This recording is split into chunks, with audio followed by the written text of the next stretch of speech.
మహోన్నతమైన మహాకృపను బట్టి ఆత్మదేవుని మహాశక్తిని బట్టి క్రిస్మస్ ఆరాధన అని ప్రత్యేకించబడినటువంటి ఆరాధనకు మనమందరము చేర్చబడి ఉన్నాం. అది పరిశుద్ధాత్మ దేవుని యొక్క ప్రలోభమని మనము గ్రహించాలి. దేవునికి ఒకసారి స్తోత్రాలు చెప్తాం. హల్లెలూయా, హల్లెలూయా. The power of Holy Ghost is enriching the people. ఆయన యొక్క శక్తి మనతో నిగూఢమై బలోపేతము చేసి ఆయన ఆరాధనకు మనల్ని ప్రలోభపెట్టిందని మనం గ్రహించాలి. తద్రీతిగా ఈ దినమున క్రిస్మస్ అనే ఈ పండుగ నిమిత్తమై మనం ఎందుకు చేర్చబడి ఉన్నాం? ప్రజలందరికీ తెలుసు, క్రిస్మస్ అనగానే ఒకటి అఫిక్స్ ఉంటుంది, సఫిక్స్ ఉంటుంది. హ్యాపీ క్రిస్మస్ అని తెలుగు ఇంగ్లీష్ భాషలో క్రిస్మస్ అని పండుగ ఎప్పుడు కూడా హ్యాపీ క్రిస్మస్ అని అంటారు. కారణం ఏమిటి? ఆయనకి ఎందుకు ఆ రీతిగా ఆ పండుగకి సంతోషకరమైన క్రిస్మస్ అని ఆ టైటిల్ ఇవ్వాలి పెద్దలు. అది మాత్రమే కాకుండా ఆ క్రిస్మస్ కు కారణభూతుడైనటువంటి దేవాది దేవుడు మానవాళికి ఏ విధమైనటువంటి మేలు చేశాడని మనం యోచించాలి, గ్రహించాలి, స్థిరపరచుకోవాలి. మనకు మనముగా బలపరచబడాలని ఆ క్రిస్మస్ ఆరాధనని మనం జరిగించుకుంటూ ఉంటాం.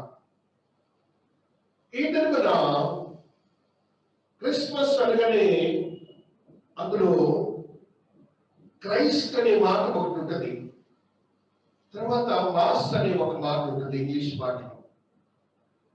అందులో యేసు అనే పదం ఉండదు, అభిషేకించబడినటువంటి వాడనే పదం ఉంటుంది అక్కడ.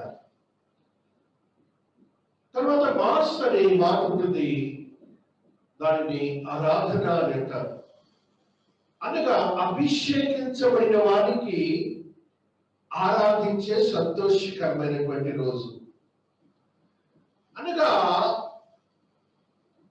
ఆత్మీయతతో కూడినటువంటి ఆశీర్వాదకరమైనటువంటి ఒక దేవుడు ఆయన తనకు తానుగా లోకమును ప్రేమించి తండ్రి అయిన దేవుని చేత అభిషేకించబడి ఆయన యొక్క అధికారమును తీసుకొని ఆయనే భూలోకములోనికి వచ్చి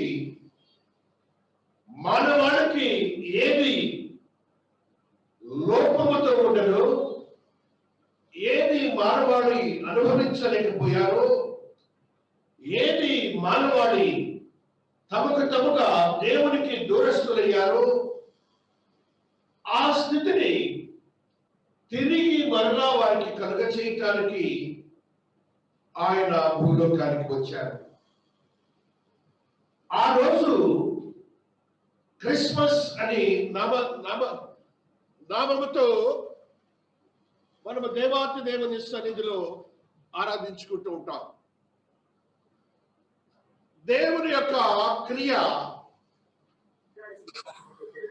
మానవాళికి అర్థము కానటువంటిది, ఆలోచనకు అందనటువంటిది, పరమును దాగినటువంటి యోగ్యకరమైన ఆత్మీయతతో కూడిన ఒక సత్యాన్ని మానవాళికి తిరిగి వాళ్ళని దేవుడైనటువంటి దేవుడు భూలోకంలోనికి మనుష్యుడుగా వచ్చారు. దేవుడు పరమును ఉంటారు, ఆయన సర్వములో సర్వమై ఉంటారు.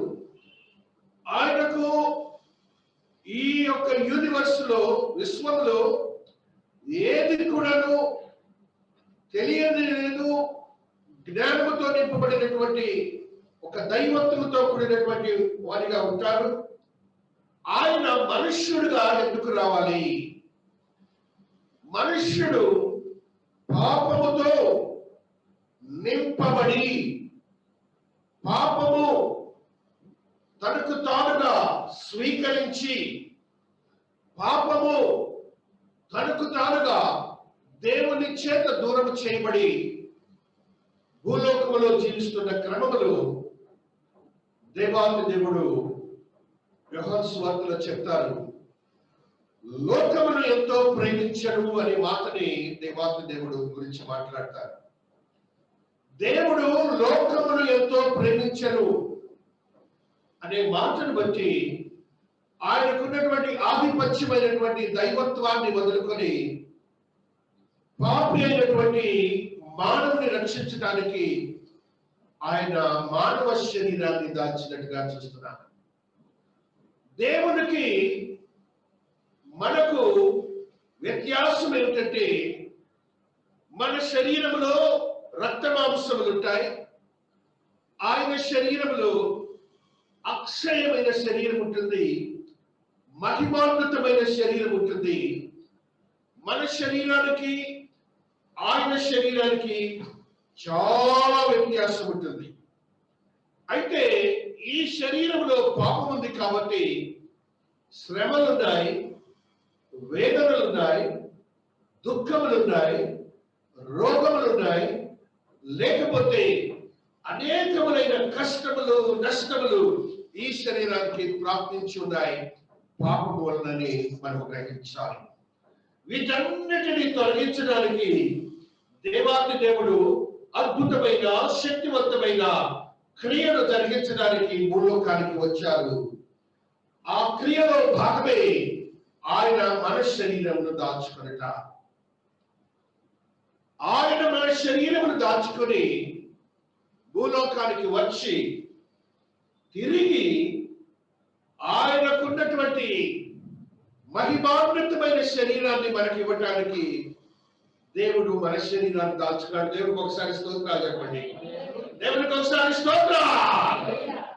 దేవుడు మానవుడు సమానం అవబోతున్నారు రేపు.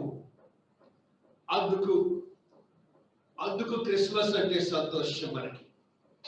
అందుకు మనము దేవుని యొక్క స్వారూప్యాన్ని తీసుకోబోతున్నాం, దేవుని యొక్క ఆధిపత్యాన్ని మనం పొందబోతున్నాం, దేవునితో నివసించబోతున్నాం అని మనము సంతోషిస్తాం. లేకపోతే మనము నరక పాత్రలైపోతాం. ఆ నరకములు, చీకటిలు, భాష్యములతో కటిక చీకటిలు మనుష్యుడు జీవిస్తాడు. అది వేదనతో కూడినది. భూలోకంలో వేదన పడుతూనే కాకుండా మరణించిన పిదప వేదనలోనికి వెళ్ళిపోతాం మనము.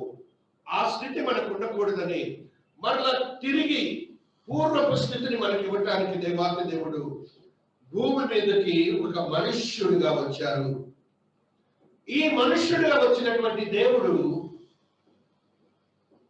సర్వ మానవాళికి అనే మాటను అక్కడ పరిశుద్ధ గ్రంథంలో లిఖిస్తారు.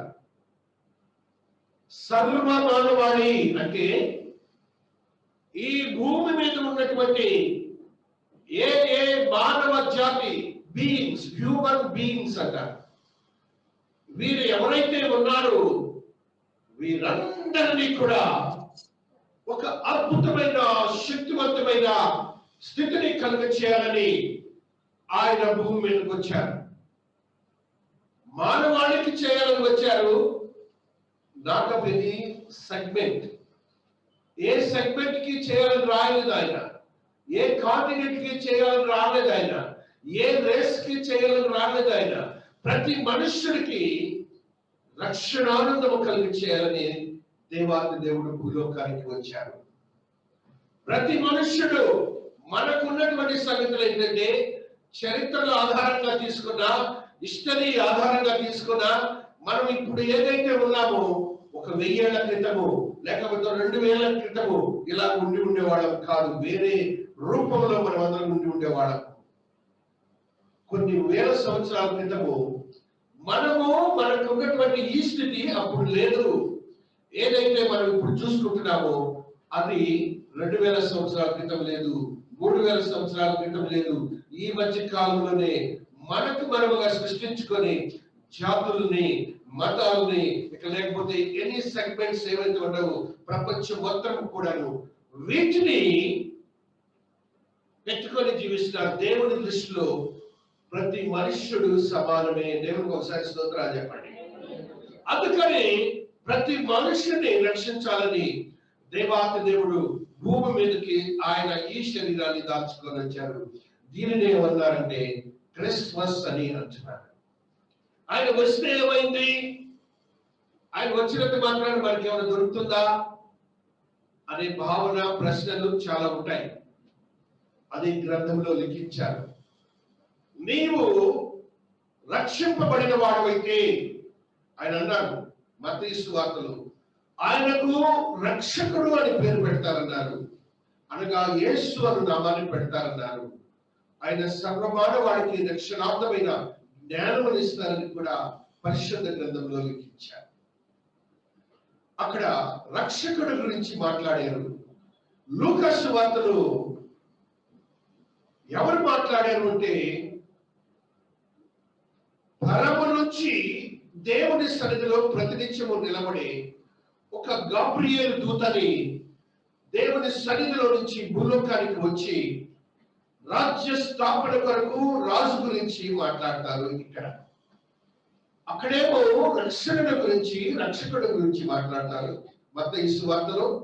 లూకా సువార్తలో ఏం మాట్లాడతాడంటే, ఆయన దావీదు సింహాసనాన్ని ఆయన కైవసం చేసుకుంటారు, ఆయన నిత్యము రాజ్యాధికారాన్ని తీసుకుంటారని ఆ యొక్క మాటలో రాస్తారు. ఈ రెండు మాటలలో పొంతన ఉన్నది. ఆయన మనల్ని రక్షించలేకపోతే ఆయన సింహాసనంలో ఉన్నటువంటి రాజ్యాధికారంలోనికి మనము వెళ్ళలేము. కాబట్టి మనము రక్షించబడితే ఆయన రాజ్యాధికారంలోనికి వెళ్తాం. మనము రక్షణలోనికి స్థిరపరచబడితే ఆయన రక్షకుడు కాబట్టి మనము ఆయన యొక్క రాజ్యాధికారంలో ఉన్నటువంటి సర్వమైనటువంటి సర్వాన్ని అనుభవిస్తాం. ఎలాగ అనుభవిస్తామంటే దేవదూతల వలె ఉండి మనం అనుభవిస్తామని వాక్యం సెలవిస్తుందని. నీవు దేవదూతల సమానమైనటువంటి శరీరాన్ని నువ్వు దాచుకోబోతున్నావు. మానవుడు దైవదూతలు సమానముగా ఉండబోతున్నారని వాక్యం సెలవిస్తున్నదని.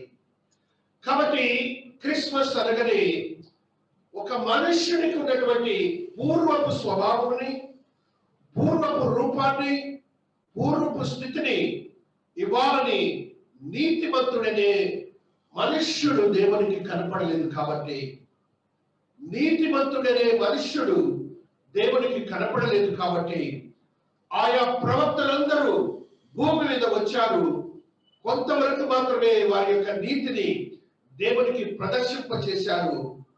అయితే సంపూర్ణమైనటువంటి నీతిమంతుడు భూమి మీద మానవుడు ఎవరు కనపడలేదు కాబట్టి దేవుడే నీతిమంతుడిగా ఉండటానికి ఆయనే మనుష్యుడిగా వచ్చి పాప శరీరములోనికి ఆయన ప్రవేశించినట్లుగా మనం చూస్తున్నాం. రోమీయులకు రాసిన పత్రికలో చెప్తారన్నమాటని.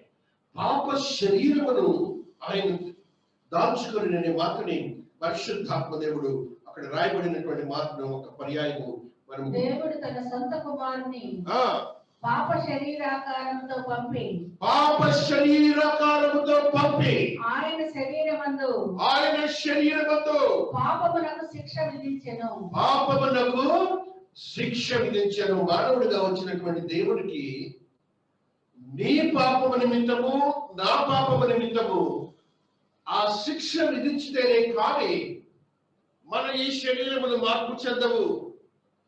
ఈ శరీరము మార్పు చెంది ఆ దేవుని దేవదూతల సమానమైనటువంటి శరీరమును మనం పొందలేము. లూకా సువార్తలో ఆ మాటను స్పష్టంగా చెప్తాడు. 20వ అధ్యాయంలో ఆత్మదేవుడు ఈ రీతిగా చెప్తున్నాడు. ఆత్మదేవుని యొక్క ఆత్మశక్తిని బట్టి పరిశుద్ధాత్మ దేవుడు 20వ అధ్యాయము 36వ వచనాన్ని మనం చూసినప్పుడు పాలివారయుండి దేవదూత సమానులను దేవుని కుమారులైయుందురు కనుక వారికి చావనేరరు. అది ఆయన మానవుడిగా రావడానికి కారణం ఏంటంటే మనము దేవదూతలు సమానంగా చేయటానికి వచ్చాడు దేవుడు.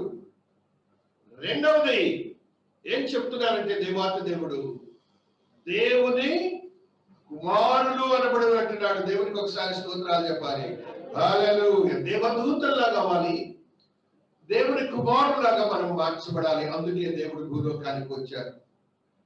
దీంట్లో వ్యత్యాసం ఏమి లేదు, ఇందులో ఏమే వ్యత్యాసం లేదు. సర్వ మానవులకి ఇది. మనం అనుకుంటున్నాము ఎవరికో కొంతమందికి అని. ఆ భావనని తీసివేసుకోవాలి. దేవుడు ఉంటే సర్వంలో సర్వమే ఒకటే దేవుడు ఉంటాడు. ఆ దేవుడే మానవుల కొరకు ఉంటారు. కాబట్టి ఆ దేవుడు చెప్పినటువంటి మాట ఏమిటంటే నిన్ను దేవదూతల సమానంగా చేస్తానంటున్నారు, నిన్ను దేవుని కుమారుడిగా చేస్తానంటున్నాడు. అనగా నీవు ఎక్కడైతే ఈ తండ్రి వలన నువ్వు ఏమి అనుభవిస్తావో ఈ లోకంలో, ఆ వారసత్వాన్ని, దైవత్వముతో కూడిన వారసత్వాన్ని నీకు అనుగ్రహిస్తానని వాక్యము సెలవిస్తున్నది. అంత మాత్రమే కాకుండా నీవు పరిశుద్ధుడిగా తీర్చబడి ఆయన సన్నిధిలో ప్రతినిత్యము జీవిస్తావని గ్రహించితేనే ఈ యొక్క క్రిస్మస్ సంతోషం ఉంటుంది. మనం ఏమి చేయబోతున్నామంటే దేవునితో సమానమైన వాళ్ళగా ఏర్పాటు కాబడుతున్నామని పరిశుద్ధ గ్రంథము తెలియజేస్తుంది. ఫిలిప్పీ పత్రికలు కూడా ఒక సత్యాన్ని పరిశుద్ధాత్మ దేవుడు తెలియజేస్తున్నాడు. మన యొక్క స్వారూప్యాన్ని గురించి ఆయన మాట్లాడతాడు. చూడండి, 3వ అధ్యాయములు ఉన్నటువంటి మాట ఈ రీతిగా ఉంటుంది. 21వ వచనము, శక్తిని బట్టి ఆయన మన దీన శరీరమును తన మహిమగల శరీరమునకు సమరూపము గల దానినిగా మార్చును. నువ్వు యేసయ్య శరీరం ఎలా ఉంటుందో మహిమలో, ఆ శరీరాన్ని మానవునికి ఇవ్వటానికి దేవుడు భూలోకానికి వచ్చాడు. దేవునికి ఒకసారి స్తోత్రాలు చెప్పండి. ఈ దేవుని యొక్క క్రియలో ప్రేమ ఉన్నది, కనికరం ఉన్నది, దయ ఉన్నది. కారణం ఏంటంటే మనము పాపములో ఉండగానే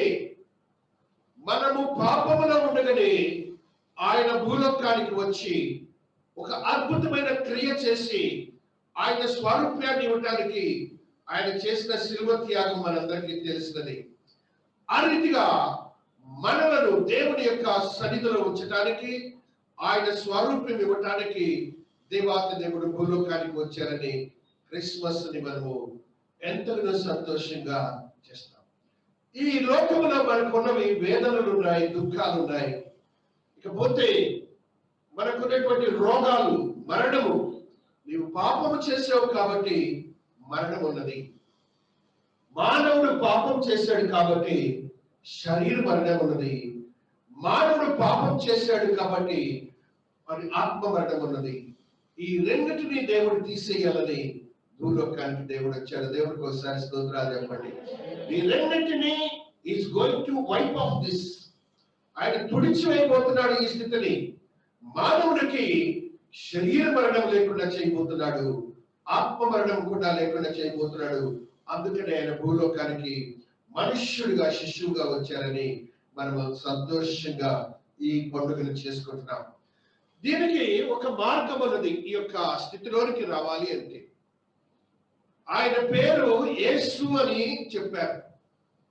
దేవునికి నామం లేదు. మీరు గమనించండి, దేవునికి పేరుండదు. దేవునికి భూమి మీదకి మనుష్యుడిగా వచ్చారు కాబట్టి, మనుష్యుడి రూపాన్ని దాల్చుకున్నాడు కాబట్టి ఆయనకు ఒక పేరు పెట్టాలి. కాబట్టి ఆ పేరుని ఏం పెట్టారంటే రక్షకుడు అనే పేరు పెట్టి ఆకాశ మహాకాశం నుంచి తండ్రి అయిన దేవుడు అభిషేకించుకొని ఆయనను కన్యక అనే ఒక స్త్రీ గర్భంలోనికి ప్రవేశపెట్టారు. ఒక పురుషుని ప్రమేయం లేకుండా ఆ స్త్రీ గర్భంలోనికి దేవాతి దేవుడు, తండ్రి అయిన దేవుడు, యేసుక్రీస్తు ప్రభుల వారు, పరిశుద్ధాత్మ దేవుడు, త్రిత్వమైన దేవుడు ముగ్గురు కలిసి ఈ శరీరంలోనికి ఆయన ప్రవేశించినట్లుగా వాక్యము సెలవిస్తూ ఉన్నది. కాబట్టి ఆయన ఒక అద్భుతమైన కార్యము చేశారు. ఆయన శరీరము ఆత్మ శరీరమైనటువంటి శరీరాన్ని ఈ యొక్క స్త్రీ యొక్క గర్భంలోనికి ప్రవేశపెట్టడానికి ఎంతో కష్టమైన పరిస్థితి మీరందరూ గమనించాలి. ఒక స్త్రీ గర్భంలోనికి ఒక శిశువు పుట్టాలంటే ఆ గర్భంలో ఫెలోపియన్ ట్యూబ్స్ అని ఉంటాయి. ఆ ఫెలోపియన్ ట్యూబ్ అనే దానిలో నుంచే ఆ జీవంతో కూడిన స్థితి వెళితే ఆ గర్భము ధరించబడతారు. ఆ ఫెలోపియన్ ట్యూబ్ అంటే ఇంత ఉండదు, వెంట్రుక వాసిలో ఉంటుంది, దానికి రంధ్రం ఉంటుంది. ఆ రంధ్రంలోనికి ఈ జీవంతో కూడిన మా పురుషుని యొక్క స్థితి వెళితే వానికి గర్భం వస్తుంది. ఇప్పుడు అంత సర్వంలో సర్వమైన దేవుడు ఆ వెంట్రుక వాసి లోనికి ఆయన ప్రవేశించాలి.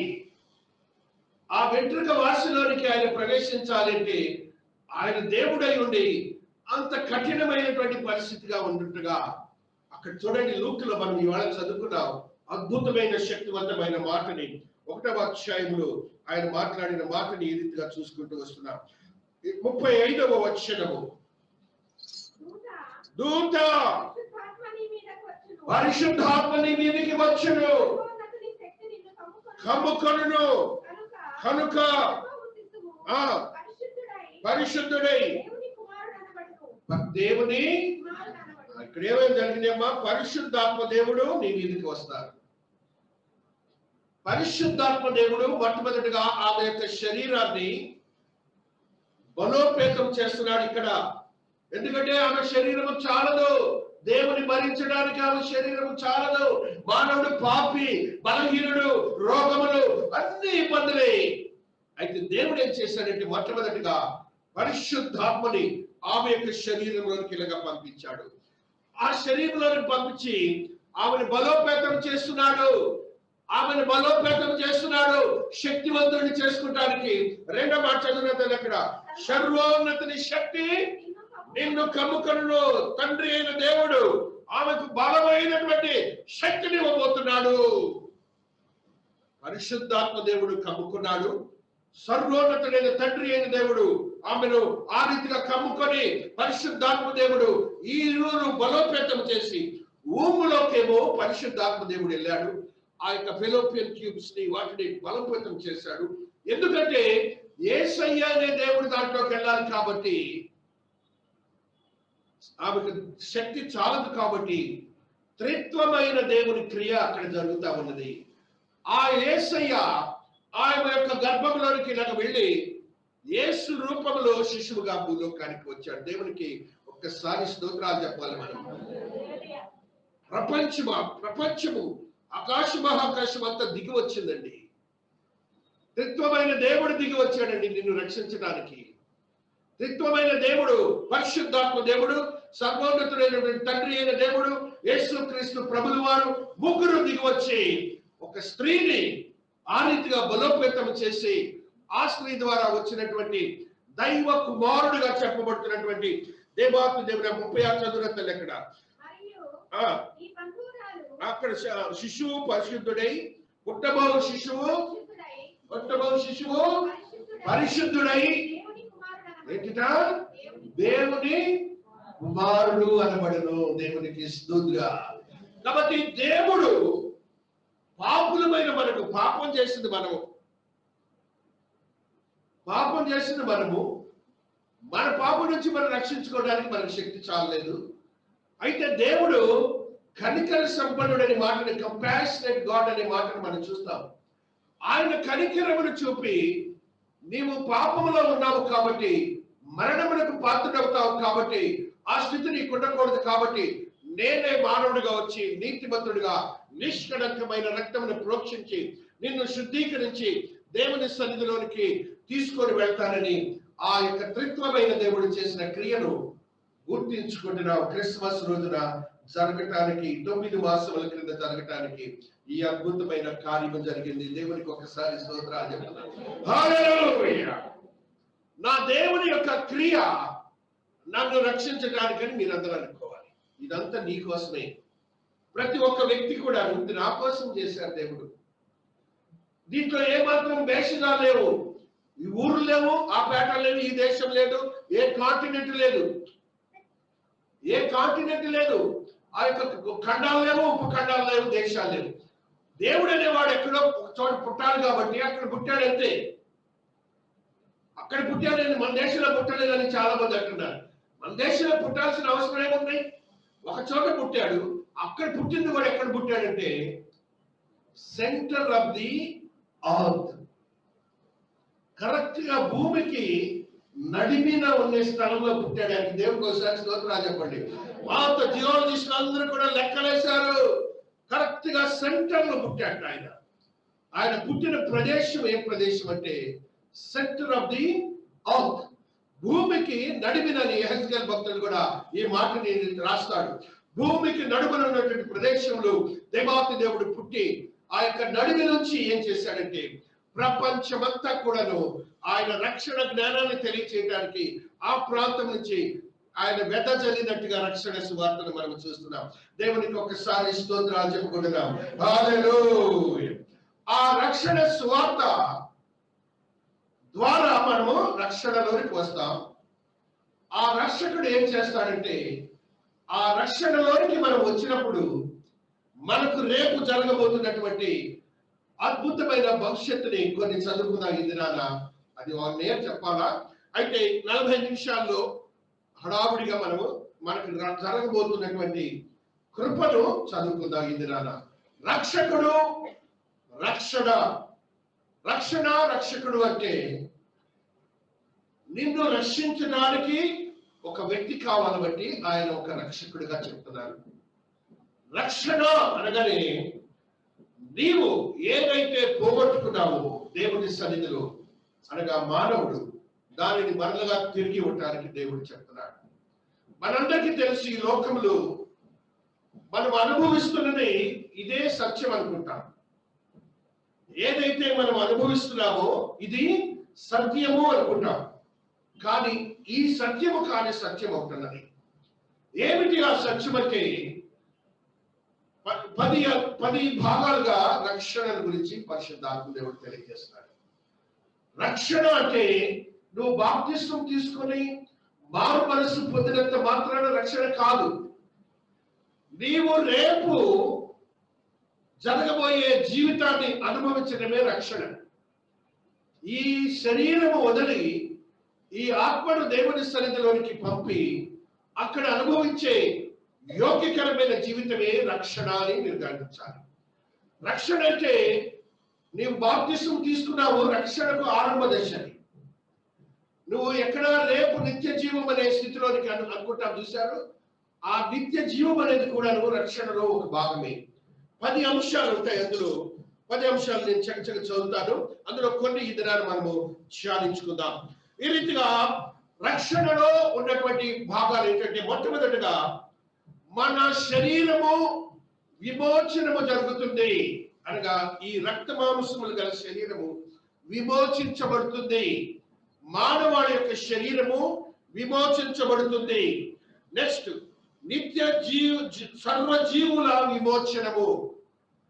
ఈ లోకములో ఉన్నటువంటి సర్వజీవులు అనగా పశువులు, జంతువులు, ఈ రీతిగా పక్షులు, ఏవైతే జీవరాశి ఉన్నదో, జీవకోటి ఉన్నదో వాటికి కూడా విమోచనము రాబోతున్నది. వాటికి విమోచన, మానవుడికి విమోచన, ఈ రెండు కూడాను జరగబోతున్నాయి. మనందరం ఎప్పుడూ చదువుకుంటూ ఉంటాం. ఈ విమోచనము జరగటానికి ఏం జరగబోతుందంటే 1000 ఏళ్ల పాలనని ఒకటి ముందుగా జరుగుతుంది.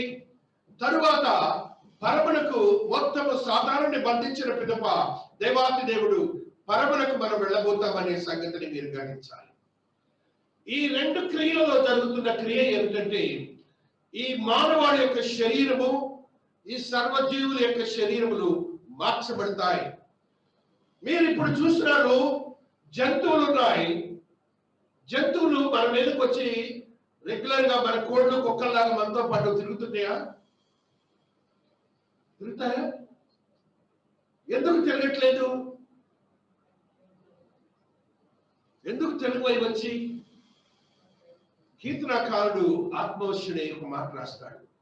కీర్తనలు 102లో పరిశుద్ధాత్మ దేవుడు రాసినటువంటి మాటని ఒకసారి చదువుకుంటాం. హల్లెలూయా, హల్లెలూయా, స్తోత్రం, స్తోత్రం, స్తోత్రం. పరిశుద్ధాత్మ దేవా స్తోత్రం నాయనా, స్తోత్రం తండ్రి. హల్లెలూయా హల్లెలూయా. స్తోత్రములు స్తోత్రములు స్తోత్రములు. 104:20వ వచనము కీర్తన. నీవు చీకటి కలుగ చేయగా రాత్రి ఎగుచున్నదే, అప్పుడు అడవి జంతువులన్నీ. దేవుడు ఒక శాస్త్రం పెట్టాడు వాటికి. ఏం చెప్పాడు? నువ్వు రాత్రులు తిరుగ్గానే పగలు తిరగొద్దు, మానవుల మీదకి నువ్వు రావద్దని చెప్పాడు. దేవుడికి ఒకసారి స్తోత్రాలు చెప్పండి.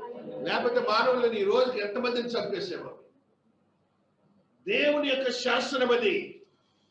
రేపు ఏం జరుగుతుందంటే, నీవు జంతువులు, విష జంతువులు కలిసి ఆడుకుంటాయి. 60వ అధ్యాయము యెషయాలో మనం ఎప్పుడు కూడా మన చర్చిలో చదువుకునే మాట. 60వ అధ్యాయంలో ఆ మాటలు మనం చదువుకుంటా ఉంటాం. యెషయా గ్రంథంలో ఉన్నటువంటి సత్యాన్ని మనం చూస్తాం. హల్లెలూయా. 11:6 ముందు చదువుకుందాం. యెషయా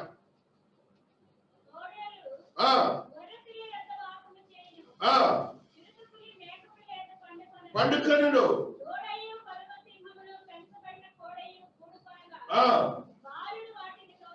బాలుడు వాటిని తోలును, మేయును,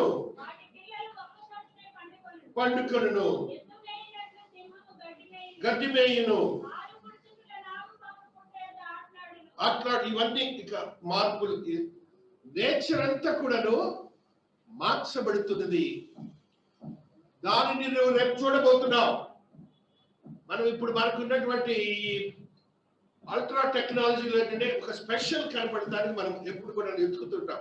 కంప్యూటింగ్ లో కానీ, అదర్వైజ్ ఇన్స్ట్రుమెంట్స్ లో కానీ. దీనిని నువ్వు స్వయంగా ప్రాక్టికల్ గా చూడబోతున్నావు. ఇది సాధ్యమా? సాధ్యము. ఎందుకంటే నా దేవుడు పుట్టాడు కాబట్టి, నా దేవుడు అటు క్రియ చేశాడు కాబట్టి, ఆయన రేపు మనకు చేయబోతున్న క్రియ ఏంటంటే, అవి నీవు సాంగత్యము చేయబోతున్నావు. 60లో కూడా ఆయన రాస్తాడు ఒక అద్భుతమైనటువంటి సత్యాన్ని. హల్లెలూయా హల్లెలూయా. స్తోత్రం స్తోత్రం స్తోత్రం. శక్తివంతుడా స్తోత్రములు నాయనా, స్తోత్రము తండ్రి. ఆత్మదేవా స్తోత్రం స్తోత్రం. హల్లెలూయా హల్లెలూయా. కృపా సత్య సంపూర్ణుడా స్తోత్రం స్తోత్రం స్తోత్రం. మహోన్నతుడా స్తోత్రం స్తోత్రం స్తోత్రం. హల్లెలూయా. బాలుడు అది ఎక్కడ మొదలు? హల్లెలూయా హల్లెలూయా హల్లెలూయా. స్తోత్రం స్తోత్రం. మహిమగల రాజా స్తోత్రం స్తోత్రం స్తోత్రం స్తోత్రం. మహోన్నతుడా స్తోత్రం స్తోత్రం స్తోత్రం. కృపా సత్య సంపూర్ణుడా స్తోత్రమునైనా, స్తోత్రము తండ్రి. మహోన్నతుడా స్తోత్రమునైనా. దీని కొరకు మనము రోమీయులకు రాసిన పత్రిక 8వ అధ్యాయం 19వ వచనాన్ని చదువుకుంటున్నాం. మనం ఇప్పుడు దేవాతి దేవుని యొక్క అద్భుతమైన ఈ శక్తిని చూడటానికి రోమీయులకు రాసిన పత్రిక 8వ అధ్యాయము ప్రత్యక్షత కొరకు తేరి చూచుచు కనిపెట్టుచున్నది. ఆగ్రతల్లి, నీవు ఏ రీతిగానైతే విమోచనం చెందబోతున్నావు, ఆ రీతిగా సృష్టి కూడా ఎదురు చూస్తుందన్న సంగతిని మీరు గమనించాలి. ఈ లోకమంతా కూడా రేపు మార్పు చెందబోతున్నది. ఆ మార్పులో ఏమవుతుందంటే, మనం ఇప్పుడు చూస్తున్నాం. చూసారా? సృష్టిలో కాలం ఉన్నది. ఇప్పుడు కాలం ఉన్నది, వెలుగున్నది, చీకటి ఉన్నది, లేక సంవత్సరములు ఉన్నవి, లేక ఈ లోకంలో ఉన్నటువంటి మనం అనుభవించే క్యాలెండర్ సిస్టమ్ అంతా ఉంటుంది. సూర్యుడు ఉన్నాడు, చంద్రుడు ఉన్నాడు, నక్షత్రాలు ఉన్నారు. ఇవన్నీ కూడా రేపు నీవు చూడవు. వీటన్నిటిని నువ్వు చూడవు.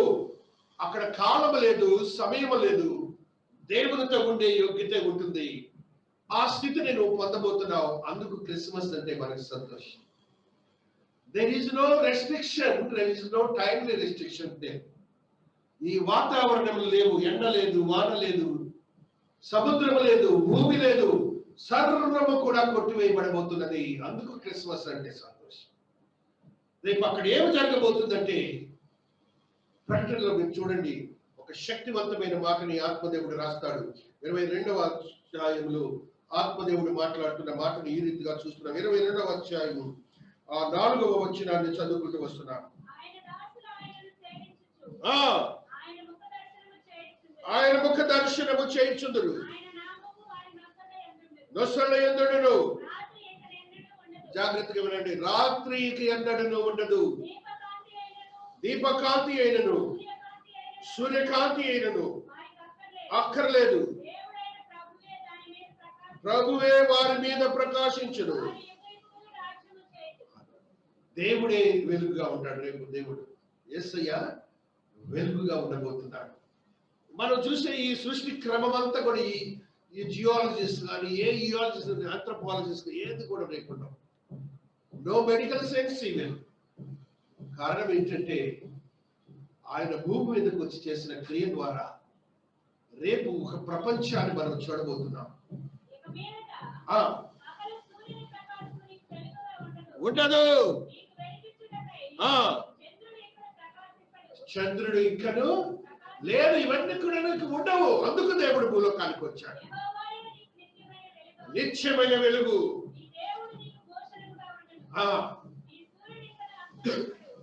లేదుగా, నథింగ్ ఎల్స్ ఇస్ దేర్. దేవుడే వెలుగై ఉంటాడు. ఇక అక్కడ నువ్వు చూసే భూమి ఉండదు, సూర్యుడు ఉండదు, చంద్రుడు. అందుకు ఈ పండుగకి సంతోషకరమైన పండుగ అనేది. కారణం ఏంటంటే ఇక్కడ మనం అనుభవిస్తున్నటువంటి అన్ని బాధలన్నీ కూడాను నీ పాపం వల్లనే ఉన్నాయని గ్రహించాలి, నా పాపం వల్ల ఉన్నాయని గ్రహించాలి, మానవాళి పాపం వల్ల ఉన్నాయని గ్రహించాలి. అందుకని మనకు రోగాలు వస్తాయి. రోగం లేని వాడు ఎవడైనా మానవుడు ఉన్నాడా ప్రపంచంలో? పాపం. రేపు నీకు రోగం లేదు, దేవునికి స్తోత్రాలు చెప్పండి. అందుకు క్రిస్మస్, అందుకు దేవుడు వచ్చి నీకు చేయబోతున్న క్రిస్మస్. ఈవెన్ ద మెడిసిన్ ఇచ్చినా కూడా సూట్ కాదు. ఒకసారి మహాజనాన్ని ఒక మంత్రి చచ్చిపోయాడు, వాళ్ళ తమ్ముడు కాల్చాడు తుపాకి పెట్టి. ఇట్స్ జస్ట్ పీపుల్ వాడు ఒక 12 years క్రితం. ఆయన మరణిస్తే ఆయనకు ఉన్నటువంటి వైద్యం ప్రపంచంలో, మన ఇండియాలో ఉన్న అద్భుతమైన వైద్యం ప్రపంచం నుంచి కూడా వచ్చారు. ఒకటే మాట అన్నారు, ధనం ఉంది, జ్ఞానం ఉంది, అన్నీ ఉన్నాయి, ఆయన శరీరము వైద్యములకు సహకరించటం లేదు అనే మాట ఉన్నది. దేవునికి ఒకసారి స్తోత్రాలు చెప్పండి. దాని నుంచి విడుదల చేయడానికి దేవాతి దేవుడు భూలోకానికి వచ్చాడు. అసలు మనం ఏంటో తెలియచేయడానికి భూలోకానికి వచ్చాడు దేవుడు. మనం ఏమవబోతున్నామో అని తెలియచేయడానికి ఆయన చేయబోతున్న క్రియ ఏంటంటే నీ శరీర విమోచనం కాబోతున్నది. ఈ యొక్క సర్వ జీవరాశి యొక్క శరీరములు విమోచన కాబోతున్నవి. జీవరాశులు మనము కలిసి జీవించే యోగ్యత 1000 ఏళ్ల పాలనలో నువ్వు చూస్తావు.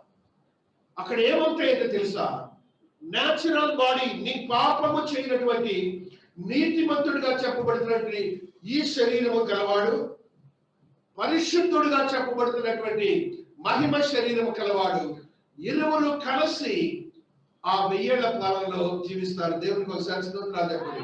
ఇది ఒక ఆశ్చర్యకరమైన స్థితిని, ఒక అద్భుతమైన స్థితిని రేపు మనం చూడబోతున్నాం.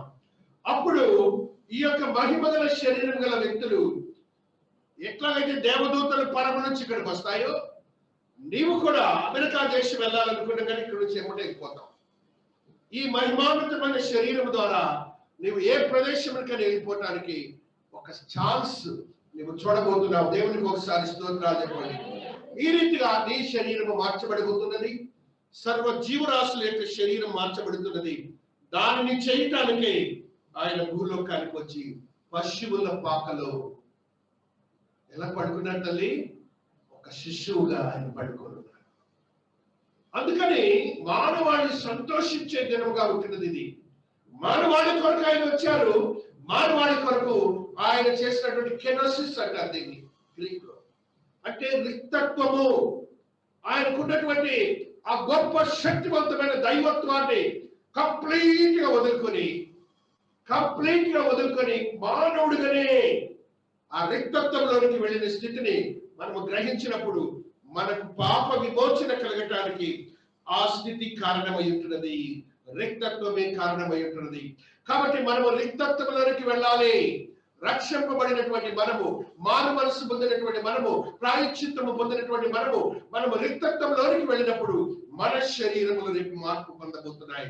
అందుకని మనం క్రిస్మస్ ని సంతోషంగా చేసుకుంటాం. 1 కొరింథీలో ఉన్నటువంటి సత్యము 15వ అధ్యాయంలో ఉన్న ఒక సత్యాన్ని చదువుతున్నాం. 1 కొరింథియన్ 15వ అధ్యాయము 1వ వచనము. అక్షయమైన శరీరము క్షయమైన శరీరం అని అక్కడ పరిశుద్ధాత్మను రాశాడు. చదువుతుంది. మీకు ఒక మర్మము తెలుపుచున్నాను. ఒక మర్మము తెలుపుచున్నాను. మనమందరము నిద్రించము కానీ నిమిషములో ఒక్క రెప్పపాటున కడబోర మ్రోగగానే మనమందరము మార్పు పొందుదాము. ఎలాగ మార్పు చెందుతా ఉంటే మనము దేవుడు ఆకాశం వచ్చినప్పుడు ఇలాగున్న శరీరం ఏమవుతుందంటే రెప్పపాటున ఇలాగ మార్పు చెందిపోయి మహిమ శరీరాలకు మార్చబడతాయి. దేవునికి ఒకసారి స్తోత్రాలు. ఈ మహిమ శరీరాలకు మార్చబడటం మాత్రమే కాకుండా మహాకాశంలో ఉన్నటువంటి ఆ యొక్క దేవాతి దేవుని సన్నిధిలోకి ఆకాశంలోకి వెళ్ళిపోతాం. ఇలాగా దేవునికి స్తోత్రాలు. హల్లెలూయా. ఆ స్థితిని రేపు మనం పొందబోతున్నాం. అందుకే ఈ క్రిస్మస్ తర్వాత వచ్చిన కొట్టాలి. హల్లెలూయా స్తోత్రం. అప్పుడు మృతులు అక్షయులుగా లేపబడుదురు. మనము మార్పు పొందుదము. ఈ క్షయమైన శరీరము అక్షయతను ధరించుకొనవలసినది. మధ్యమైన ఈ శరీరము అమర్చతను ధరించుకోవాలి. దీన్ని ఏమంటారంటే ఈ శరీరాన్ని క్షయమైన శరీరము, క్షీణించే శరీరము. ఈ శరీరము క్షీణించకుండా ఎవరైనా ఉన్నారా? మీరేది సమాధుల్లో చూడండి, కాల్చేవాళ్ళని కనపడరు, కాల్చేవాళ్ళని చూడండి, ఏముండరు, క్షీణించిపోయి ఉంటారు. ఈ క్షీణించిపోయే శరీరము దాన్ని ఏమంటారంటే క్షయము అని సాంస్క్రిట్ వర్డ్ ఇది. అక్షయమైన శరీరము అనగా క్షీణించినటువంటి శరీరము మహిమ శరీరంగా నీవు రాబోతున్నావు. ఆ మహిమ శరీరం కోసమే నెక్స్ట్ స్టెప్ ఏమవుతుందంటే మత్స్యము అమర్త్యము అని ఉంది. మత్స్యము అంటే చావు, అమర్త్యము అంటే నిత్య జీవము. ఈ శరీరంలోనికి అమర్త్యము నీలోనికి వస్తున్నప్పుడు నీవు నిత్య జీవానికి వారసుడు అవుతావు, మరణానికి పాత్రుడు కావు. దేవునికి స్తోత్రాలు చెప్పండి. ఇది సర్వ శరీరులు మార్పు చెందుతారు, మనము మార్పు చెందుతాము. దాని గురించి దేవుడు భూలోకానికి వచ్చి ఆయన మానవుడిగా ఆ యొక్క పశువుల పాకలో పండుకున్నారని మనం గ్రహించాలి. మనకు తెలుసు ఆయన మరణించినప్పుడు, ఆయన పుట్టినప్పుడు, మరణించినప్పుడు సృష్టి యావత్తు కూడాను భూకంపము వచ్చినది, చీకటి కమ్మినది అనే మాటలు మనం చదువుకుంటాం క్రిస్మస్ గుడ్ ఫ్రైడే డేస్ లో. దానిలో ఉన్న అర్థం ఏంటంటే మనకు రేపు పొద్దున విముక్తి కలగబోతున్నదని అర్థం అనమాట. దేవునికి స్తోత్రాలు చెప్పండి. సృష్టి స్తోత్రాలు చెప్తుంది దేవునికి, నాకు రేపు జరగబోతుంది విమోచన అని. ఆ రీతిగా ఆయన పుట్టినప్పుడు ఏం జరిగిందంటే సమూహం వచ్చింది, ఆకాశ మహాకాశముల నుంచి, తండ్రి అయిన దేవుని దగ్గర నుంచి దేవదూతల సమూహం. లూకులో ఉంటుంది, దేవదూతల సమూహం వచ్చింది. సమూహం అంటే 6000 దేవదూతలను గుర్తించుకోండి.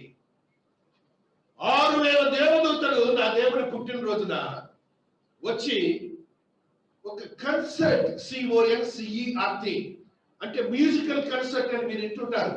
అప్పుడప్పుడు మ్యూజికల్ కన్సర్ట్ పెడుతుంటారు. ఒక పెద్ద మ్యూజిక్ ఆర్కెస్ట్రాలు వచ్చి 60 నుంచి దేవదూతలు వచ్చి నా దేవుడి పుట్టినరోజున ఎంతగానో గంభీరంగా పాటలు పాడి ఆయన ప్రస్తుతించినట్టుగా లూకులో రాస్తాడు. వెంటనే పరలోక సైన్య సమూహము కూడా నుండి సర్వోన్నతమైన స్థలములలో దేవునికి మహిమయు ఆయనకి ఇష్టమైన మనుషులకు భూమి మీద సమాధానమును కలుగును గాక అని దేవునికి స్తోత్రము చేయుచుండెను. ఆయన పుట్టినరోజు మ్యూజికల్ కన్సర్ట్. అందుకని మన పుట్టినరోజులు మన ఇళ్లలో ఎక్కువ ఘనంగా చేస్తాం పుట్టినరోజుల్ని. దేవుడు పుట్టాడని ఈ భూమి మీద ప్రపంచమంతా నిద్రపోతుంటే 6000 దేవదూతలు దావీదు పట్టణమునకు చివరిగా చీకటిలో ఉన్నటువంటి గొర్రెల కాపుల లేదా ఆ దేవదూతలు పాడిన పాటను మనం గుర్తించుకోవాలి. ఆ గాన ప్రతిగానములు చేసే స్థితి మనందరికీ తెలుసు. వారి పాటలు ఎలా పాడతారు, దేవదూతలు మనకి తెలుసు కదా, గాన ప్రతిగానములు చేస్తారు. యెషయా భక్తుడు రాశాడు స్పష్టంగా, ఆయన ఆత్మౌషధి చూసి వారు చేసే గాన ప్రతిగానములు ఎలా ఉంటాయో అదే స్టైల్ అక్కడ చేస్తారు. అని అంతే, మామూలుగా ఏం తక్కువ చేయరు దేవదూతలు. వాళ్ళు సిస్టమేటిక్ గా ఉంటారు. మనకులాగా దారి తప్పరు దేవదూతలు. ఆ చదువు తల్లి 6వ అధ్యాయంలో హల్లెలూయా స్తోత్రం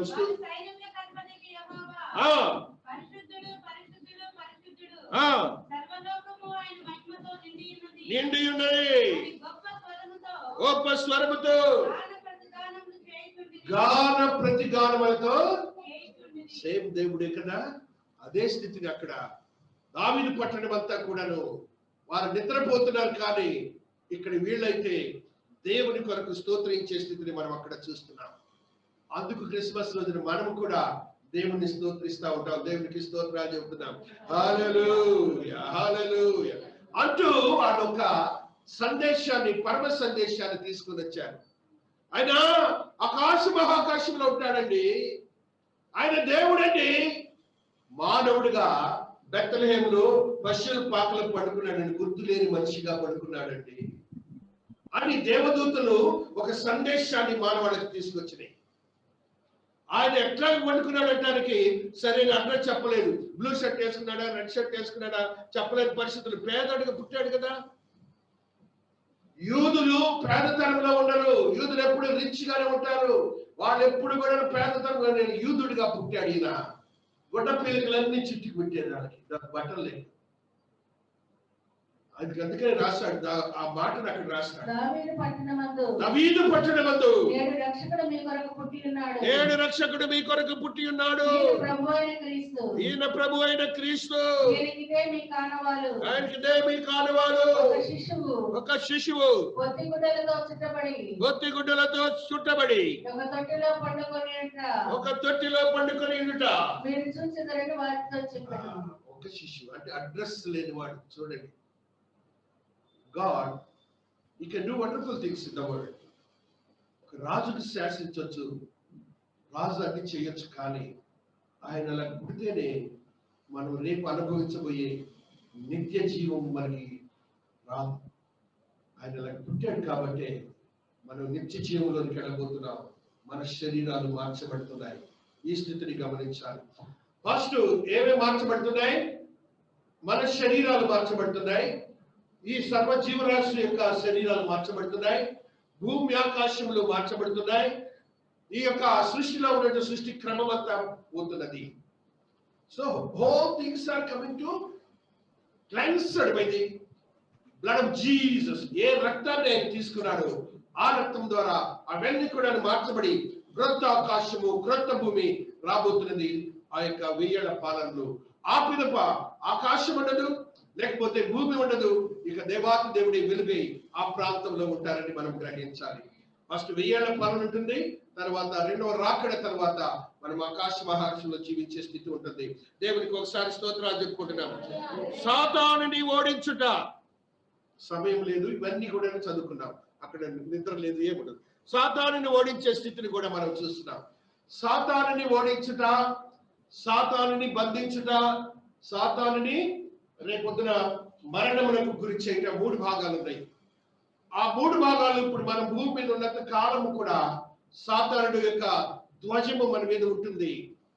సాతాను యొక్క ధ్వజం మన మీద ఉంటుంది. పేతురు భక్తుడు రాశాడు, ఆయన గర్జించు సింహము వలె ఎవరిని మిరుగుదునా అని ఉన్నాడనే మాటను మనం ఎప్పుడు చదువుకుంటాం. అది ఇప్పుడున్నది.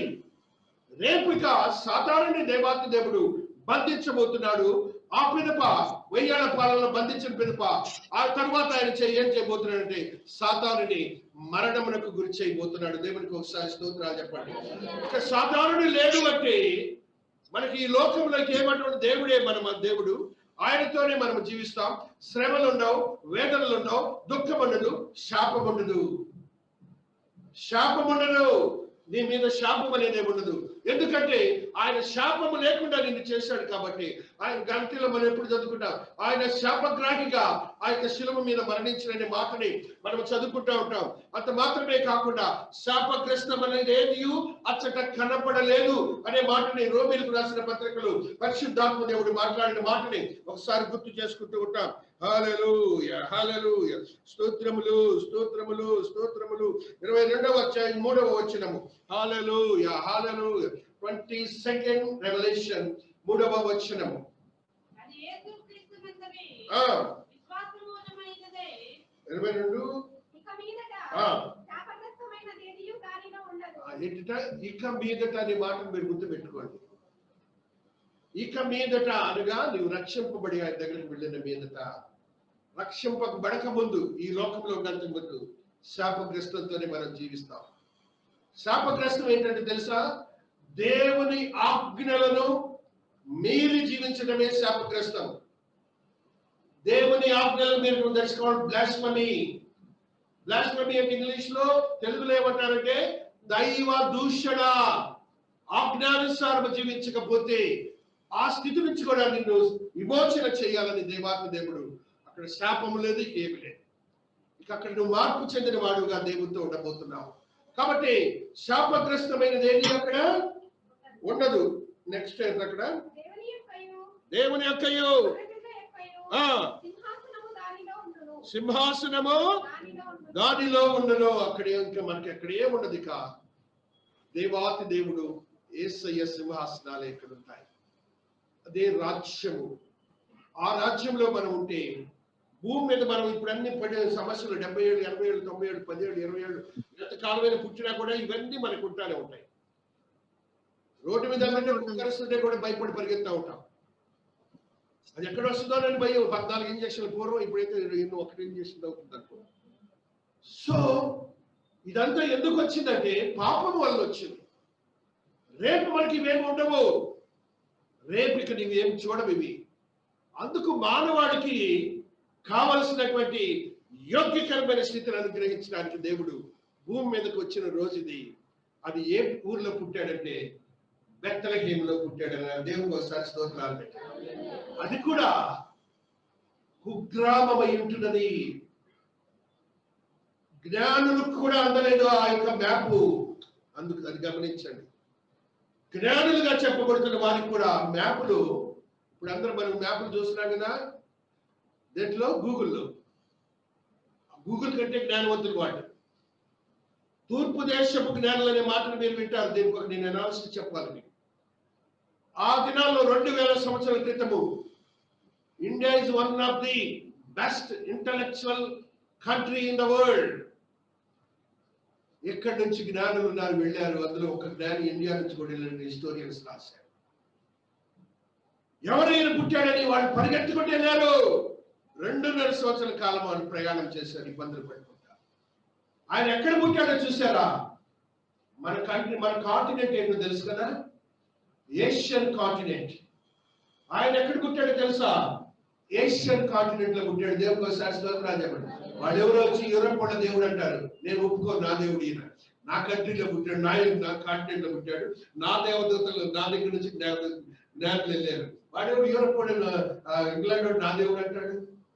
లేదు, ఈజ్ మై గాడ్. దేవుడికి స్తోత్రాలు. నా కంట్రీలో పుట్టాడు, నా కాంటినెంట్ లో పుట్టాడు. ఆయన నా కాంటినెంట్ కి దేవాత్మ దేవుడు ఏం చేశాడు తెలుసా? 1వ శతాబ్దంలో ఆయన ఎప్పుడైతే మరణించారు, వెంటనే థామస్ అనే ఆయన స్వయాన ఆయన సొంత శిష్యుని నా కంట్రీకి పంపాడు. నా దేవుడు. దేవుడి స్తోత్రాలు చెప్పండి. నా దేవుడు అండి ఆయన. ఎవరో దేవుడు అంటే నేను ఒప్పుకోను. It's my God. నా కంట్రీ మీద దేవుడికి ప్రేమ ఉంది కాబట్టి థామస్ ని 1st సెంచరీలోనే పంపాడు నా దేవుడు. అందుకనే మీరు ఎలా చూడండి, కేరళ రాష్ట్రంలో 33% బ్రాహ్మణ క్రైస్తవులు. ఎంపీ నాకు చెప్పాడు ఈ మాట.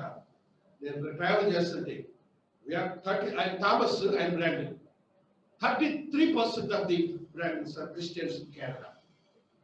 థామస్ ఏ రీతిగా చేశాడు తెలుసా? పరిచయం ఎక్కడ బట్టలను తీసి పారేశాడు.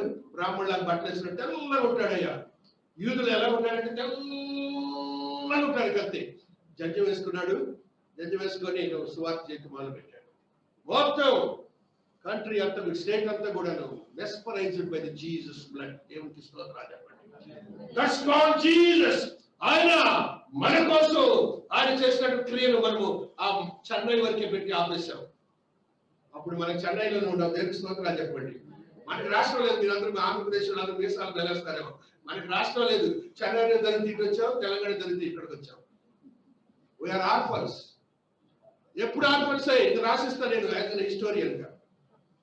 ఎప్పుడు ఎవరైనా రానండి ఈ స్టేట్ కి మోక్షం లేదు. బికాజ్ మనకు అది ప్లేస్ అయినదు. నువ్వు ద్రవిడియను కాదు, ఆర్యను కాదు. మనం ఏది ఆలోచించాలో మనకి తెలియదు, మధ్యలో పోతుంది. ఈ రీతిగా Thomas had been come over here. Thomas అనే ఒక వ్యక్తి వచ్చాడు, దేవుని యొక్క శిష్యుడు, ఆయనతో తిరిగినటువంటి వాడు. దేవుడు పంపాడండి నిన్ను నన్ను రక్షించడానికి, ఇవన్నీ అనుభవించడానికి. ఇవన్నీ అనుభవించడానికి దేవుడు ఆయన శిష్యుడిని పంపాడండి మన దగ్గరికి. మనం అన్ని పెట్టుకొని కొంతమందికి మనం దీన్ని మా దేవుడు అని అంటున్నాం. లేదు లేదు లేదు, ఈ దేవుడు అందరికీ దేవుడే.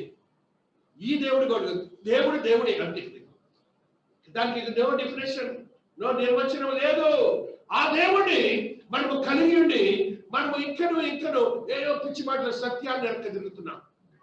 అదేదో గొప్ప అనుకుంటున్నాం. మనం కాదు. ప్రతి మనుష్యుని కోసమే ఆయన పశువుల పాకలో పడుకొని ఉన్నాడు. పశువుల పాకలో పడుకొని ఉన్నాడు. ప్రతి పశువుల పాకలో పడుకున్నప్పుడు చిన్నపిల్లలు ఎలా ఏడుస్తారండి? 14-16 ఏళ్ల మధ్య మరియ ఏజ్. ఎంత ఏజ్? 14-16 ఏళ్ల మధ్యన స్త్రీ. ఇక ఆ బిడ్డకి ఏం జ్ఞానం ఉంటుంది చూడండి. తల్లిదండ్రులు లేరు, అత్తమామలు లేరు, ఎవరు లేరు. ఒక నీతిమంతుడికి చెప్పబడిన భర్త మాత్రమే పక్క నుండి సహాయం చేశాడు. ఊర్లో కూడా ఎవరు సహాయం చేయాల. ఆ స్థితిని కోరుకొని ఆయన అక్కడికి వెళ్ళాడు. దేవునికి స్తోత్రాలు చెప్పండి. ఇప్పుడు దేవాతి దేవుడు ఈ యొక్క సృష్టి క్రమంలో ఉన్న శాపాన్ని తీసేశాడు, రోగాన్ని తీసేశాడు, మొత్తం తీసేశాడు, సూర్యచంద్ర నక్షత్రాలను తీసేశాడు. ఈ లోకంలో అనుభవిస్తున్నటువంటి టైమింగ్స్, వాతావరణము మనందరి జెన్సిస్ లో చెబుతాడు. భూమి ఉన్నంత కాలము ఈ స్థితి ఉండనని ఆయన నోవ కాలంలో జరిగినటువంటి ప్రతి పరిస్థితిని మనం చూస్తాం. వర్షం ఉండదు, సముద్రం ఉండదు, నది ఉండదు.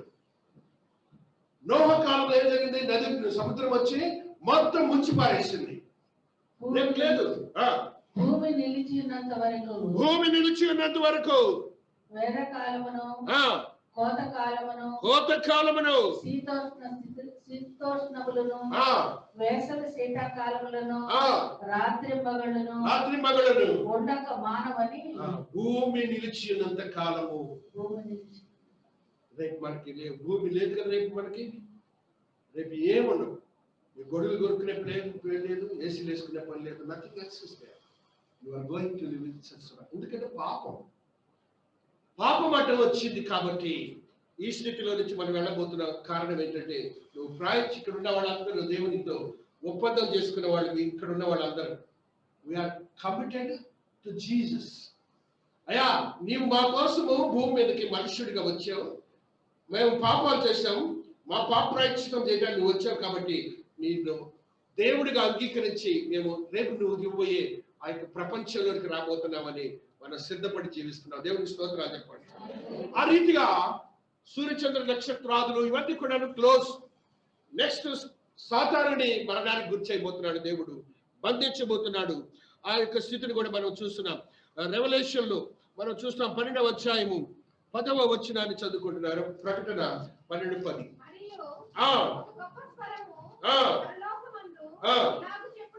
వించిని రాత్రి మగళ్ళు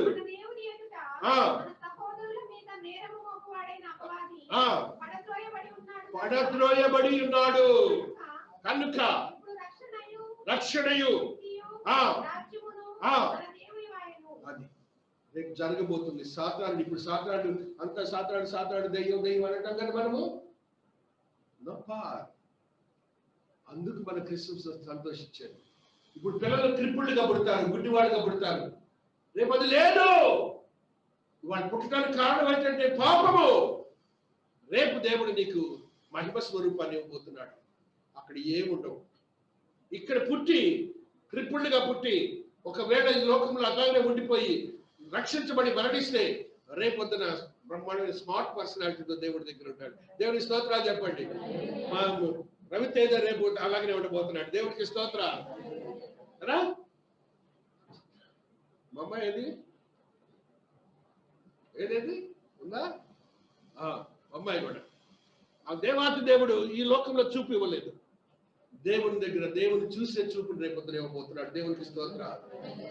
విశ్వసించినప్పుడు వీరికి కూడా ఈ భూలోకంలో ఇవ్వటానికి ఆయన భూలోకానికి వచ్చింది. అందుకే స్వస్థత అనే వరాన్ని ఇచ్చాడు. దేవునికి స్తోత్రాలు చెప్పండి. భూమి మీద కూడా రేపు నువ్వు అనుభవించబోతున్నటువంటి యోగ్యకరమైన స్థితిని నువ్వు విశ్వసించినప్పుడు ఆ కుంటివాడు లేచను, దిగ్గులు లేచను, పుట్టుకతో గుడ్డివాడు లేచను అని మనం ఎన్ని మాటలు చూసాం. మరణించిన వాడు లేచను. ఎంతమందిని చూసామండి మన చర్చిలోని? మనం ఎంతమందిని చూసామండి? మరణించిన వాడు లేచాడండి, దయ్యములు పట్టిన వాడు లేచారండి. ఈ లోకంలో కూడా దేవుడు ఆ శక్తిని ఇచ్చాడు మనకి. ప్రొవైడెడ్. విశ్వసించితే చాలు అద్భుతమైన కార్యాలు ఈ లోకంలో కూడా చేస్తాడు. రేపు లోకంలోని వాటిని చూడము. అందుకు క్రిస్మస్ అంటే సంతోషం.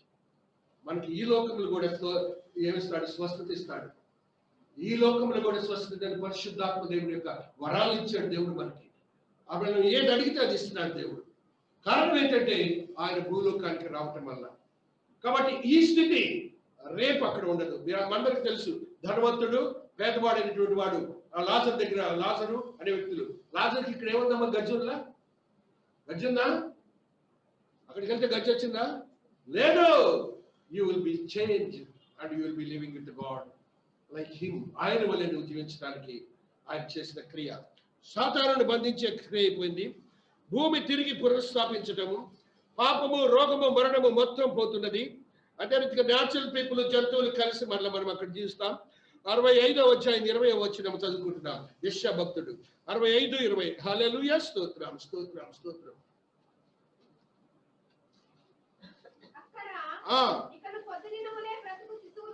ఏంటినా? కొద్ది దినములే బ్రతుకు శిశువులు ఉండరు.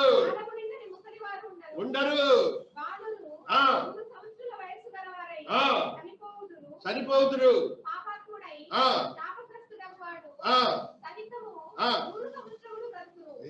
పాపాత్ముడు కూడా 100 ఏళ్ళు బతుకుతాడు. ఇప్పుడు 1000 ఏళ్ల పాలనలో జరగబోతున్న స్థితి ఇది. రేపు జరగబోతున్న స్థితి దాన్ని మనం చూడబోతున్నాం. 1000 ఏళ్ల పాలన షూర్ మనకి రేపు రాబోతుందని నేను చెప్తున్నాను. ఇప్పుడున్న పరిస్థితులన్నీ ఈ గ్రంథంలో రాసినవి జరుగుతున్నాయి. We are going to see that one. Christ is going to come over here and he is going to rule this world. దేవునికి స్తోత్రాలు చెప్పండి. హల్లెలూయా. ఆ రీతిగా భూమి ఆకాశముల గురించి దేవుడు మాట్లాడాడు.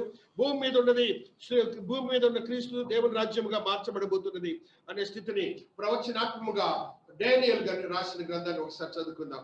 రేపు దేవాతి దేవుడి యొక్క రాజ్యం ఎలాగ ఉంటుందో ఆయన రాసినాడు. 7వ అధ్యాయము డానియేల్ గ్రంథములు 13వ వచనాన్ని చదువుకుంటూ వస్తున్నాం. హల్లెలూయా, హల్లెలూయా.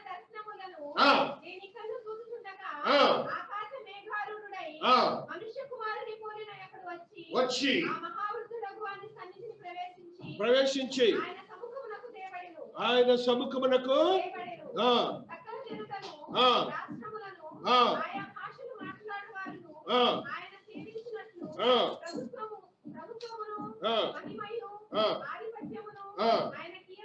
ఆయనకు ఇయ్యబడెను.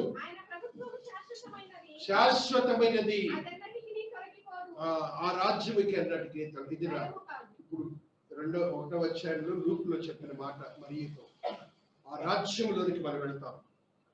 అందుకే దేవుడు భూలోకానికి ఒక శిశువుగా వచ్చారు, మానవుడిగా వచ్చారు.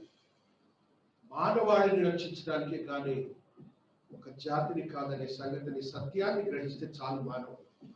దానికేం ఫోర్స్ లేదు, దానికేం ఫోర్స్ చేయమని ఆయన వాళ్ళకి చెప్పండి. వాళ్ళకి మనస్సాక్షి ఇచ్చాను నేను, ఆ మనస్సాక్షికి అర్థమైతేనేమో తెలుసుకుంటారు, లేకపోతే నరకానికి వెళ్తారు.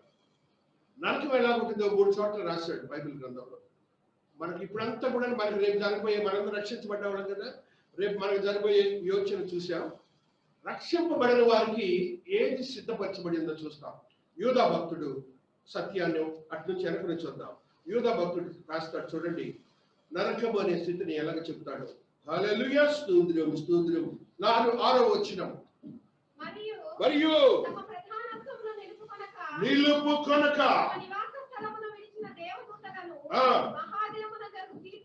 తీర్పు వరకు కటిక చీకటిలో కటిక చీకటిలో హాస్యములతో ఆ. ఆయన బంధించి భద్రము చేసెను. బంధించి భద్రము చేసెను. వాళ్ళు ఎవరైతే వాళ్ళు పాపం చేసి దేవుని అంగీకరించిన వారు అక్కడ ఉంటారు. మన బంధువులు కూడా ఉండొచ్చు. We can help it. మనం ఏం చేయలేం పాపం, మనం ఏం చేయలేం. మనం చెప్తాం, ఇక్కడ చెప్తాం, వినరు. మనం ఏం చెప్తాం, మనం ఏం చేయలేము. వాళ్ళు కూడా అక్కడ వెళ్ళిపోతారు ఛాన్స్. ఈ మాట మనం చదువుకున్నాం, కానీ ఎంత బాధో తెలుసు. అక్కడ కఠినమైనటువంటి పరిస్థితులు ఉన్నాయి. అక్కడ ఆ యొక్క నరకంలో ఉన్నటువంటి వేదన పాశములో అనే మాట ఉంటుంది. అక్కడ మీరు చూసారు లేదు? ఇదివరకు పూర్వం వేడి లేసేవారు పోలీసులు, ఇప్పుడు ఏంటి లేదు. ఇక్కడ చైన్స్ నుండి చైన్స్ పెట్టి పెట్టేసి చైన్స్ పట్టుకుని కోర్టులు తీసుకొచ్చేవారు. అలా కట్టేసి అక్కడ పెడతారు. కటిక చీకటి ఉంటుంది అక్కడ. ఒకరికొకరు కనపడరు. వేదనలు ఉంటాయి, గోడ ఉంటుంది. అది ఎప్పుడు మనం నిత్య జీవంలో ఎలా ఉంటామో వేల వేల వేల వేల సంవత్సరాలు వాళ్ళు అక్కడ బాధ పడుతూనే ఉంటారు. ఇక ఆ బాధ అనేది వాళ్ళకి తెలుస్తూనే ఉంటుంది. కాన్షియస్ ఉంటుంది అక్కడ. ఇక్కడ ఉన్న కాన్షియస్ అంతా అక్కడ ఉంటుంది. ఆ రోజు చెప్తే వెళ్ళలేకపోయాను నేను అనే భావన కూడా ఉంటుంది. ఆ కాన్షియస్ కూడా రేపు పొద్దున మనకు ఉంటుంది. అది కూడా గమనించండి. అది రాగానే ఏం చేస్తాడు, పండ్లు కొరుకుతా అనే మాట ఉంటుంది అక్కడ. నేను తప్పని చేస్తేనే పాస్ గారు చెప్తే వెళ్ళలేదు, పండ్లు కొరుకుతా ఉండరు. కాబట్టి జ్ఞానం ఉన్నప్పుడే మనం ఆయన అంగీకరిద్దాం. పేతురు భక్తుడు కూడా ఒక మాటని తెలియజేస్తున్నాడు. చూడండి 2 పేతురులో, పాపము చేసినప్పుడు దేవుడు వారిని విడిచిపెట్టక పాతాళలోకమందని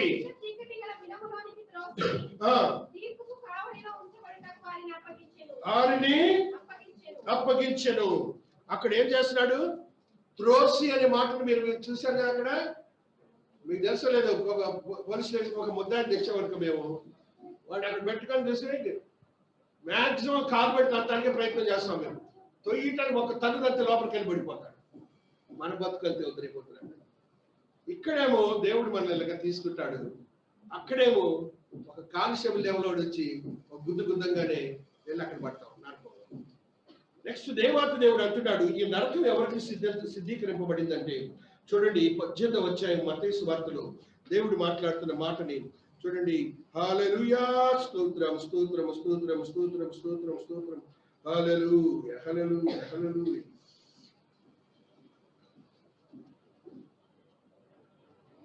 9వ వచనం చదువురా ఫస్ట్.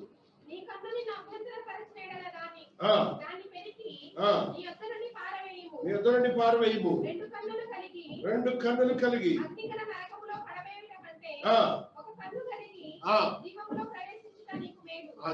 అది కన్ను అంటే ఏంటంటే కన్నులు చేసే తప్పులు పాపాలు అట్లా తీసేయమంటున్నాడు. నెక్స్ట్ ఇటు రారా తల్లి 25వ అధ్యాయము 41వ వచనం. హల్లెలూయా, స్తోత్రం స్తోత్రం స్తోత్రం స్తోత్రం. చూచి శపింపబడిన వారులారా,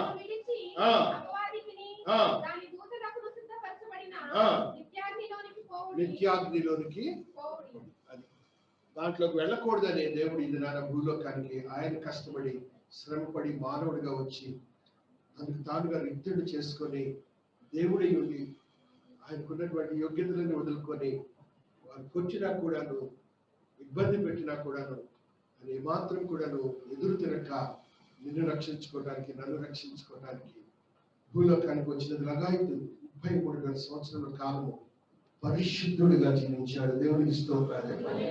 నీతిమంతుడిగా జీవించాడు. దేవునికి స్తోత్రాలు. ఆయన మనస్సులోనికి పాపం అనేది లేదు. దేవునికి స్తోత్రాలు. నిన్ను రక్షించుకొని నిన్ను ఆయనతో ఉంచడానికి దానికి మారు మనస్సు పశ్చాత్తాపం అవసరమైనటువంటి తండ్రిగా ఈ క్రిస్మస్ దినాన ఇంకా నువ్వు రక్షించబడకపోతే నువ్వు ఒకసారి ఆలోచించి దేవుడు నీ కొరకు చేసిన క్రియను సంతోషంగా ఆయనతో ఉండబోతున్నావు. ఎల్లవేళలా నువ్వు ఉండబోతున్నావు. ఎల్లవేళలా ఇటర్నిటీ నిత్య జీవంలోనికి నువ్వు వెళ్ళబోతున్నావు. రక్షణలో భాగమే ఈ 10 భాగాలు. రక్షణలో భాగాలు ఈ 10 భాగాలు. 10 భాగాల్లో కూడా నిలిచింది ఒకటి. కాబట్టి ఇవన్నీ మనం అనుభవించబోతున్నాం. దేవుడు ఈ పరిశుద్ధ వాక్యములో దీవించి ఆశీర్వదించునుగాక. ఆమేన్.